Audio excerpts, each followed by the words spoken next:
Greetings everyone, this is Ryan Woods with my offering for the Good Morning Zompoc Flash Fiction Fortnight feature. It's quite a mouthful.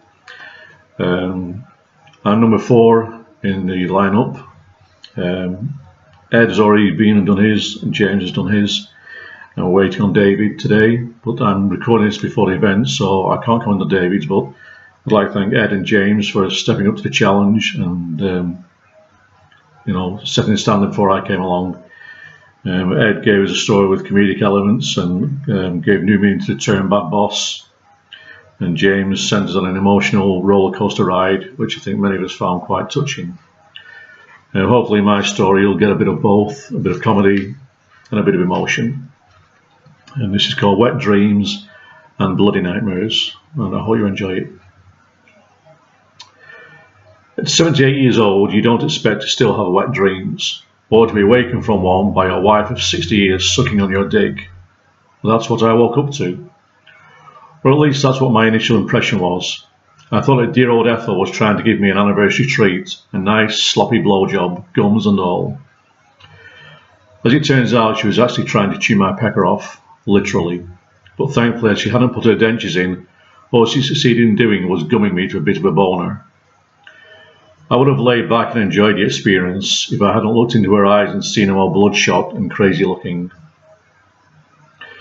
She was also foaming at the mouth like a rabid dog, and I knew damn well that I hadn't already shot my load, so it was obvious that something was seriously amiss. The night before, to celebrate our impending anniversary, we'd gone out for a cosy dinner at the new restaurant in town, What's Your Beef?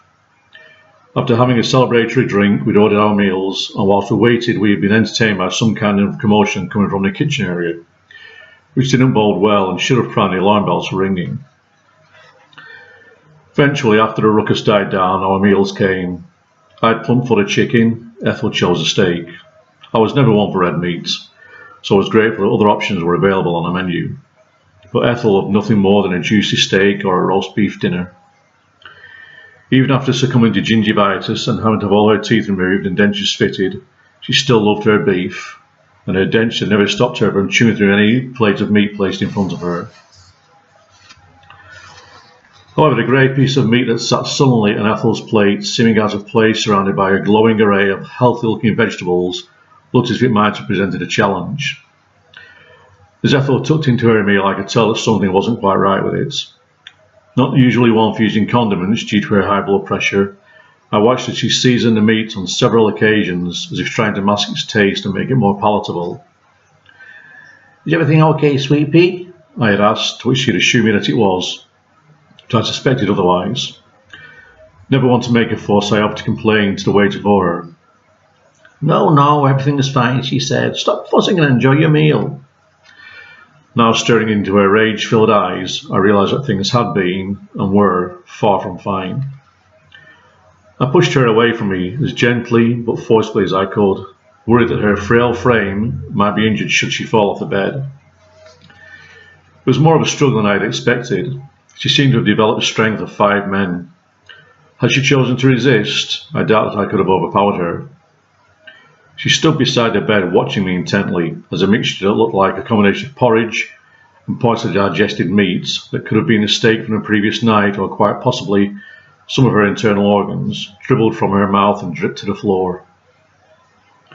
Despite the gruel-like mixture that was drooling from her mouth, I was able to discern her saying one word over and over again. "Meat, meat, meat." At first I thought she was trying to tell me that the piece of meat that she had been served at What's Your Beef was to blame for her condition, a conclusion which I had already reached beyond all doubt. But then she raised her hand to her mouth and motioned putting food into it.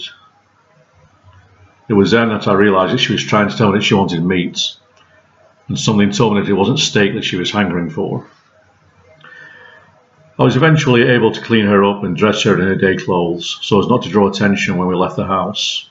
I also put her dentures in for her, which wasn't an altogether easy task, as she'd started to get a bit bitey. She would have hated to have been seen out in public without her dentures in, plus I knew all too well that she would be needing them. If it wasn't for her infected state, I would have thought that she was being frisky, as she attempted on a number of occasions to chew on my ear. Finally, after gathering together some heavy-duty chains and locks from the shed, we made our way to the only destination that made sense. What's your beef? I'm old school in many ways, including believing in an eye for an eye when wronged by someone. So it was that today, on our anniversary, revenge was a dish that was going to be served rare and bloody. Arriving at What's Your Beef, I made my way down the alley to the side and rear entrances, securely chaining and padlocking them both. As I turned to look at Ethel, I detected a glimmer of excitement in her eyes and in her body language.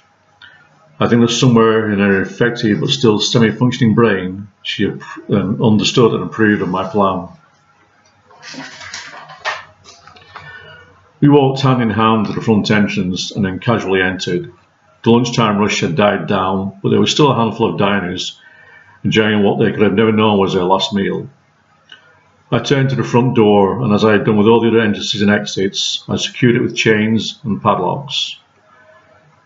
Turning back to Ethel, I gave her a hug and a kiss on the cheek, knowing that this would also be the last time that we would set foot in a restaurant together.